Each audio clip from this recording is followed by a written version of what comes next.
Okay, so we're going to look at one of your homework problems working with the chi-squared. So problems 4 and 5 are very similar. It's just that number 5 has more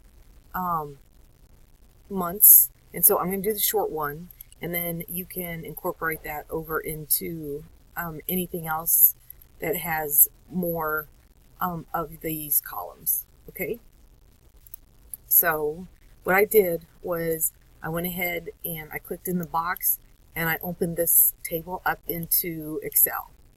And then when I did that, of course the table comes out horizontal, but it's going to work better if you rewrite it as a vertical. So I just retyped them. It really doesn't take that much time, but I don't have any quick and fast way in Excel to find these expected values. So I do have to do them by hand. Now, if you were researching for real, you'd have your fancy SPSS or like your Minitab that would help you with this. So from there, in order to find the expected value here, because when you look at the problem, you'll notice that it's not telling you that there's only one difference. So they're talking about independence versus dependence. So for that, I do have to find the expected value of each outcome. So when I do that, I need to know row totals and column totals. So to do the row totals, you're just going to hit equals, and then you're going to use your sum, and we're going to add across. And then I can just drag this down so that the number of rows or columns is independent. And then I need my column totals. So again, I'm just going to hit equals, sum, and ask Excel to add each column. And once I've done the first one, we can just drag it all the way through, because this number right here is going to represent my grand total. So it takes a little bit of work, but I know you guys can do this.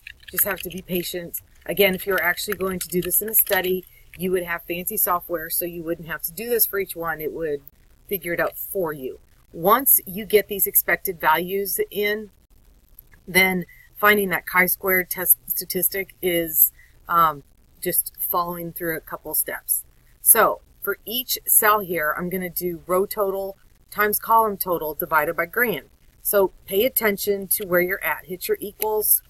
I'm in the first cell here, so I'm going to do the row total times the column total divided by the grand total, which was 428.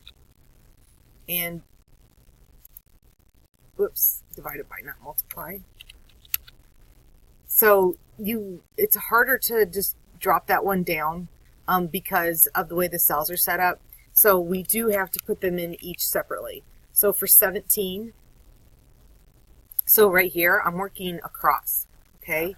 So for 17, you're going to say, well, that is the 218 times that column total, which is 41, divided by the grand total.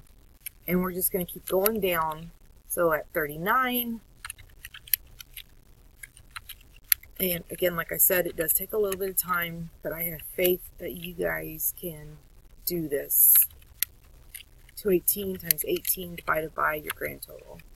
And then you're going to do the same thing for the don't wear seatbelts. Again, pay attention to what cell you're in. I'm in 146. So that's the 210 times that column total divided by the same grand total. Notice here I'm in 24.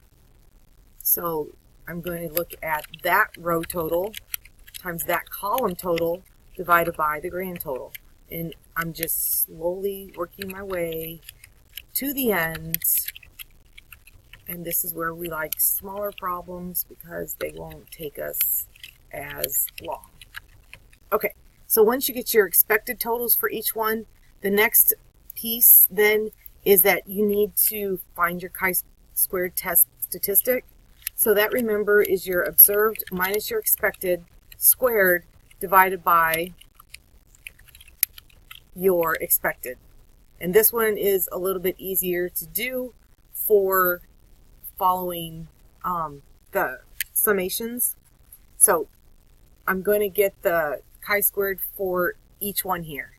So here, I'm going to have, let's see, we're going to say for the wear the seatbelt, the observed minus expected. You're going to square that and divide it by that same expected. So notice that D8, the expected, comes up twice. And now, once you have that in there, you can just drag that down and it'll fill in the rest.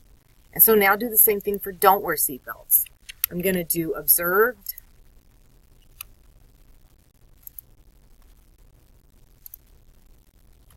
get out of that one. I'm going to do observed minus that expected. Again, square it and divide it by that same expected. So it's going to show up twice. And now I can drag that down. Okay, so for your expected, the chi-squared test statistic, we just sum all of those values that you just found. So you're going to hit equal sum, and we're going to highlight all of those, and we're going to say yes. And then for the p-value, we need to know the degrees of freedom. And remember that degrees of freedom here is the number of rows minus 1 times the number of columns minus 1. So for us, we have 2 rows. So 2 minus 1 is 1. And then I have 4 columns. So 4 minus 1 is 3. So your degrees of freedom are 3. So for the p-value, remember that the chi-squared is actually cumulative from the right. It's all in the right tail, but Excel is cumulative from the left. Well, it's nice because Excel has a formula for that. So if you hit your equals and just start typing chi-square, you get this chi-square distribution from the right. So click on that. Your x value is the test statistic you just found, and your degrees of freedom is the 3 that you just found. So now you have your chi-square test statistic, and I have my p-value. And that's all we need in order to determine if we're going to reject or fail to reject the null at the given significance level.